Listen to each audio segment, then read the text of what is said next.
అంబేద్కర్ గారు ఉంటే ఇదంతా చూసి ఎంత బాధపడతారు. ఆయన రిజర్వేషన్ అనేది కొంతకాలానికే అని చెప్పారు. దాన్ని politicians, not only single party, ప్రతి పార్టీలో ఉన్న పొలిటీషియన్స్ వాళ్ళ కోసం అని చెప్పి మార్చుకున్నారే కానీ దేశ బాగు కోసము అసలు ఉపయోగించట్లేదు రిజర్వేషన్స్ ని. చిన్నగా రిజర్వేషన్స్ తగ్గించుకుంటే ఇంటెలెక్చువల్ బేసిస్ మీదకి వెళ్ళాలి కానీ ఇంకా రిజర్వేషన్స్ పెంచుతా అన్నట్టు రాహుల్ గాంధీ గారిది చూస్తే మాత్రం చాలా బాధేసింది నాకు.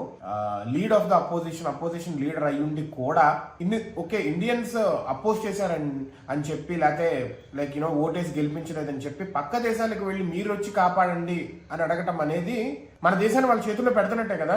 అమెరికా వెళ్తారు, సోరోస్ ఉంటాడు, వాడు ఇండియాలో ఎప్పుడు తొక్కాలని చూస్తాడు, వాడితో మీటింగ్స్ పెట్టుకుంటారు.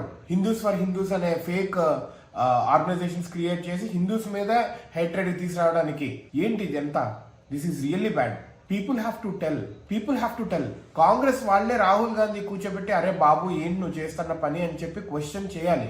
లేదంటే సమ్ అదర్ పర్సన్. అసలు బీజేపీకే బిగ్ అసెట్ రాహుల్ గాంధీ అవుతున్నారు. రాహుల్ గాంధీ కాకుండా చాలా మంది ఇంటెలెక్చువల్స్ ఉన్నారు.